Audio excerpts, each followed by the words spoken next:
περισσότερες απόψεις συγκλίνουν στο ότι η αφετηρία του Πατρινού Καρναβαλιού υπήρξε ο πρώτος αποκριάτικος χορός μετά την απελευθέρωση που δόθηκε το 1829 στην οικία του εμπόρου Μορέτη. Για να γυρίσουμε στη σύγχρονη περίοδο, ρόλο στη δημιουργία του Πατρινού Καρναβαλιού φέρονται να είχαν και οι γαλλικές δυνάμεις του στρατηγού Μεζόν, οι οποίες στάθμευαν στην πόλη μετά την απελευθέρωση από τους Τούρκους. Θεωρείται δηλαδή ότι μετέφεραν τα αποκριάτικα έθιμα της πατρίδας τους και τον καρναβαλικό τρόπο διασκέδασης, τον οποίο προσέλαβαν οι ντόπιοι. Καθοριστική συνεισφορά στην εξέλιξη του θεσμού θεωρείται πως είχαν οι Επτανήσιοι, οι οποίοι συνέρευσαν στην Πάτρα μετά την ένωση των Ιωνίων Νήσων με την Ελλάδα το 1864. Πιστεύετε ότι με το κέφι τους, την ευρηματική τους διάθεση και τη ζωντάνια τους, οι νησιώτες έδωσαν άλλο χρώμα στις αποκριάτικες διασκεδάσεις στην Πάτρα, που λάμβαναν τότε χώρα σε ταβέρνες και καφενεία.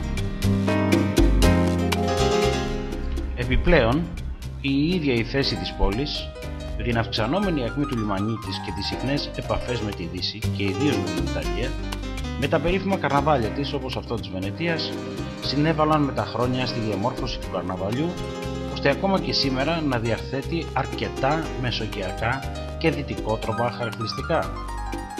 Στη συνέχεια, και ως συνέπεια της ευμάρειας της πόλης, στα τέλη του 19ου αιώνα, οι καρναβαλικές εκδηλώσεις παίρνουν πιο σταθερά χαρακτηριστικά. Η εμφάνιση των πρώτων καρναβαλικών αρμάτων τοποθετείται χρονικά στη δεκαετία του 1870. Αξίζει να σημειωθεί πως τα άρματα τότε ήταν αποκλειστικά κατασκευές ιδιωτών. Μόνο αργότερα ανέλαβε ο Δήμος Πατρών ένα μεγάλο αριθμό κατασκευών. Στην ίδια δεκαετία, το 1872, οικοδομείται με συνεισφορές πλούσιων στρατιωτεμπόρων το Θέατρο Απόλλων και φιλοξενεί αποκριάτικους χορούς, όπως ακριβώς και σήμερα, που συνεχίζει να έχει κεντρικό ρόλο στις καρναβαλικές εκδηλώσεις.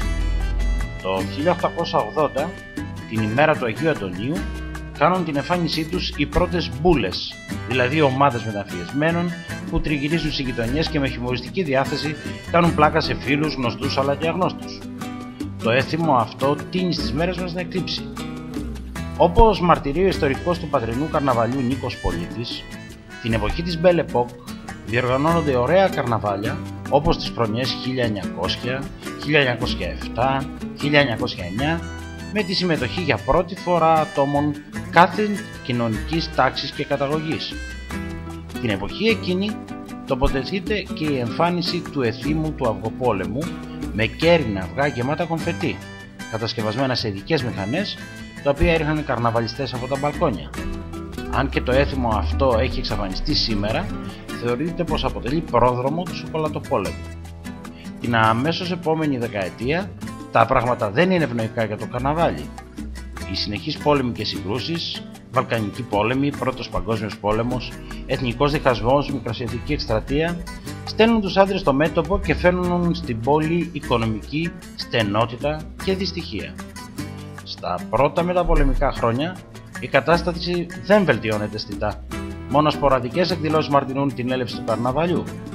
Προφανή εξαίρεση αποτελούν τα εντυπωσιακότατα και ωραιότατα καρναβάλια των ετών 1938 και 1939. Ο Δεύτερος Παγκόσμιος Πόλεμος και ο συνακόλουθος εμφύλιος θα φέρουν μια δεκαετή αναγκαστική διακοπή.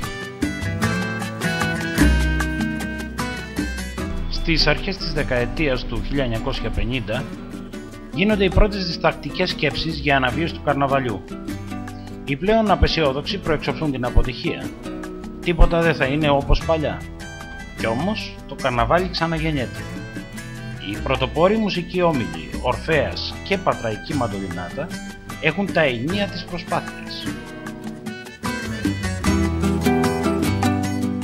Το πατρινό καρναβάλι επιστρέφει στις ζωές των πατρινών αλλά και όλων των Ελλήνων, ιδίως όμως όσων είχαν την οικονομική δυνατότητα, κυρίως εύποροι Αθηναίοι, να ταξιδέψουν στην Πάτρα για να συμμετάσχουν στο καρναβάλι, όπως και στα περίφημα μπουρμπούλια. Την ίδια περίοδο, ο κινηματογραφικός φακός αποτυπώνει στιγμιότυπα του καρναβαλιού σε ταινίες του ελληνικού κινηματογράφου. Ακόμα πιο ιστορικές σκηνές βέβαια υπάρχουν και σε ιστορικά, προπολεμικά επίκαιρα.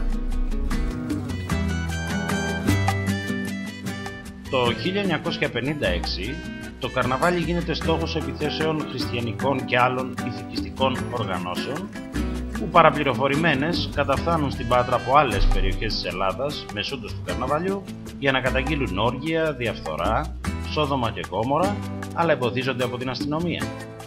Οι εντελώς ανυπόστατες κατηγορίες συναντούν την αδιαφορία ή την ενόχληση των πατρινών και των επισκεπτών του καρναβαλιού. Είναι χαρακτηριστικό πως η τοπική εκκλησία δεν συμμερίζεται τις απόψεις των ταραξιών, αφού γνωρίζει πως το καρναβάλι είναι μια εντελώς αθώα ψυχαγωγική εκδήλωση. Ακόμα την ίδια εποχή, σε ορισμένες περιπτώσεις, επιβάλλεται άνωθεν λογοκρισία σε ορισμένες καρναβαλικές κατασκευές, των οποίων το καυστικό πνεύμα έφυγε τα κακώς κείμενα.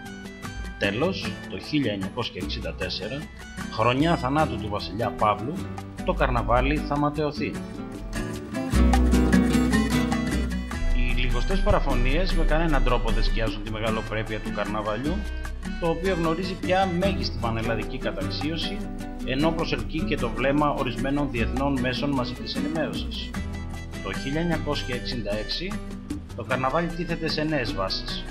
Ο δημοσιογράφος Νίκος Μαστοράκης φέρνει στην Πάτρα το κυνήγι του κρυμμένου θησαυρού, στο οποίο παίρνουν μέρος 94 πατρινοί και επισκέπτες με τα αυτοκίνητά τους. Πρώτη νικήτρια αναδεικνύεται η ομάδα ενός φίλου του καρναβαλιού από τη Θεσσαλονίκη, του Άλκη Στέα, ο οποίος θα δεχτεί να παρουσιάσει το παιχνίδι την επόμενη χρονιά.